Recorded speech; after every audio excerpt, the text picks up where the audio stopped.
जय जगन्नाथ समस्त मोर नमस्कार। आज मु ता 10 तारीखर लेसन प्लान टे लिखी देखंतु।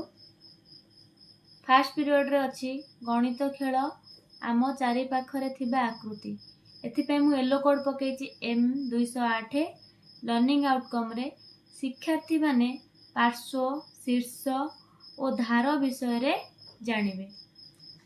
TLM रे नेछि त्रिमात्रिक मॉडल अदिति घन वस्तु गुडी को देखाई सेमानकर पार्श्व धार शीर्ष संख्या पचारिबी।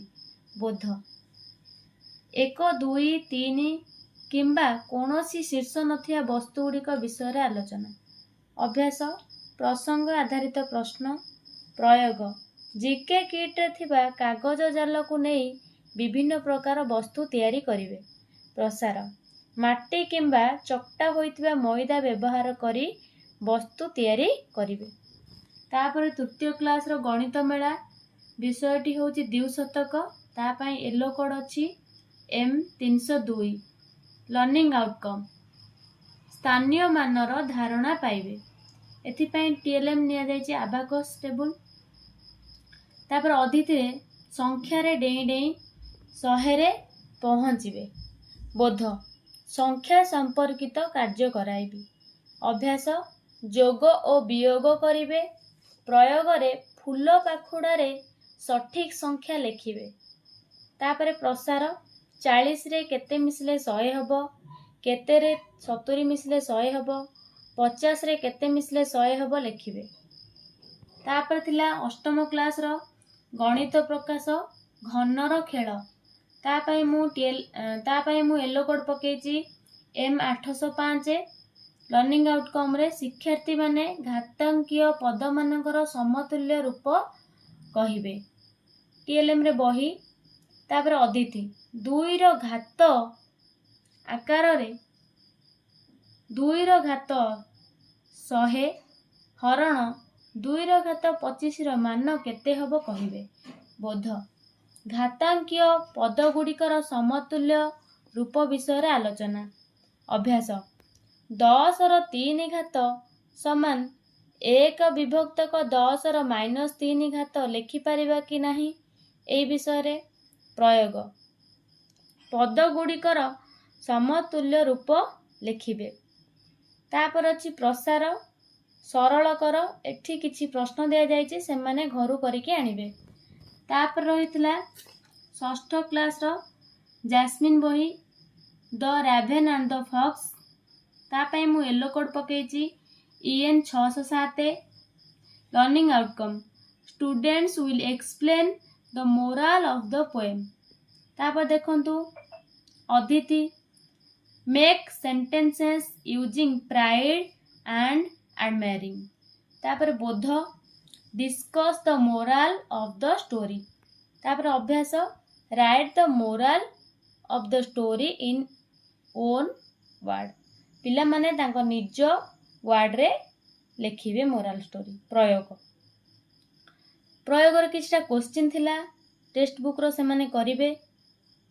तापर प्रसार right 5 to 6 sentences why should we not believe false phrase। तापरे 4 क्लास रो आम विचित्र विषयटी रहितला आम पड़ोसी मानन को जानिबा। एथि पई येलो कोड रहिछि E 403 लर्निंग आउटकम रे शिक्षार्थी माने परिवहन व्यवस्था संपर्क रे धारणा पाइबे। एथि पई TLM ने जायछि चित्र अदिति रे तुमे तुम मामू घर को केउथरे जाई थाओ बोली प्रश्न थिला।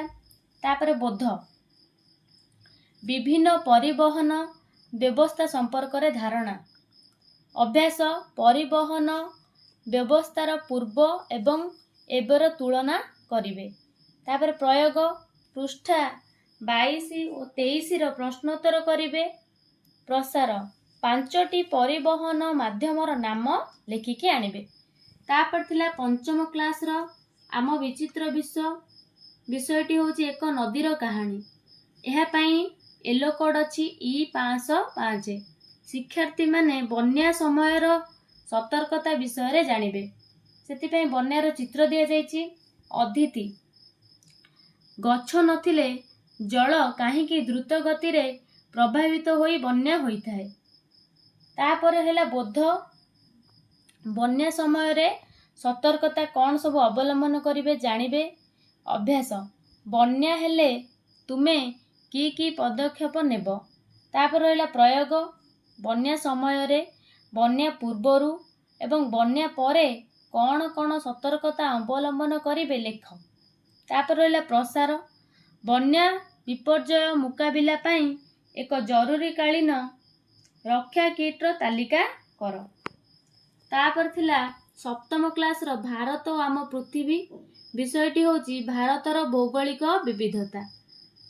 ଦେଖନ୍ତୁ ତା ପାଇଁ ୟେଲୋ କୋଡ୍ ପକେଇଛି SST 702। ଲର୍ଣ୍ଣିଂ ଆଉଟକମ୍ରେ ଭୌଗୋଳିକ ବୈଶିଷ୍ଟ୍ୟ ଗୁଡ଼ିକ କିପରି ଆମର ସଭ୍ୟତାକୁ ଗଠନ କରିବାରେ ଭୂମିକା ଗ୍ରହଣ କରିଛି ଜାଣିବେ। ତାପରେ ଅଦିତି, ଭାରତକୁ ଏକ କ୍ଷୁଦ୍ର ମହାଦେଶ କାହିଁକି କୁହାଯାଏ। ତାପରେ ଥିଲା ବୋଧ, ପ୍ରଶ୍ନୋତ୍ତର ଆଲୋଚନା। ଅଭ୍ୟାସରେ ପ୍ରସଙ୍ଗ ଆଧାରିତ ଅଭ୍ୟାସ କାର୍ଯ୍ୟ କରିବେ। ପ୍ରୟୋଗ, ଉତ୍ତର ସଂଶୋଧନ ଦଳ ମଧ୍ୟରେ କରିବେ। ପ୍ରସାର, ଘରେ ପ୍ରଶ୍ନୋତ୍ତରର ଅଭ୍ୟାସ କରିବେ। ତାପରେ ଦେଖନ୍ତୁ ଚତୁର୍ଥ ଓ ପଞ୍ଚମ କ୍ଲାସ ପାଇଁ କ୍ରୀଡ଼ା ଓ ଯୋଗ, ବିଷୟଟି ଥିଲା ଫିଙ୍ଗିବା ଓ ଧରିବା। ଲର୍ଣ୍ଣିଂ ଆଉଟକମ୍ରେ ହାତ ଓ ଆଖିର ସମନ୍ୱୟ ଏବଂ ସନ୍ତୁଳନ ବିକାଶ ସହିତ ଶୀଘ୍ର ଚିନ୍ତା ଓ ନିଷ୍ପତ୍ତି ଗ୍ରହଣ କରିବା। ଅଦିତି, 8 ଜଣ ଛାତ୍ରଛାତ୍ରୀଙ୍କୁ ନେଇ ଦଳ ଗଠନ। ତାପରେ ବୋଧ, 3 ଗୋଡ଼ିଆ ବଲ୍ ଖେଳ ଖେଳିବେ କିପରି ସେ ବିଷୟ ଜାଣିବେ। ଅଭ୍ୟାସରେ ଅଭ୍ୟାସ କରିବେ। ପ୍ରୟୋଗରେ ଏହାକୁ 10 ଥର ଅଭ୍ୟାସ କରିବେ। ପ୍ରସାର, ଘରେ ସାଙ୍ଗସାଥୀମାନଙ୍କ ସହିତ ଖେଳିବେ। ତାପରେ ଥିଲା ସପ୍ତମ ପିରିୟଡ଼ର ଅଷ୍ଟମ କ୍ଲାସ। ଦେଖନ୍ତୁ ହିନ୍ଦୀର ବିଷୟଟି ହେଉଛି ଏକ ଟୋକरी भर मिट्टी। लर्निंग आउटकम रे विद्यार्थी कहानी का भाव समझेंगे। अदिति, यदि किसी गरीब व्यक्ति का घर छीन लिया जाए तो उसे कैसा लगेगा, इसके बारे में वो बोलेंगे। बोध, कहानी समझेंगे। अभ्यास रे शब्दार्थ लिखन। प्रयोग, ध्यानपूर्वक सुनेंगे। प्रसार, दया और मानवता विषय पर 8 से 10 तक का वाक्य लिखेंगे। Thank you.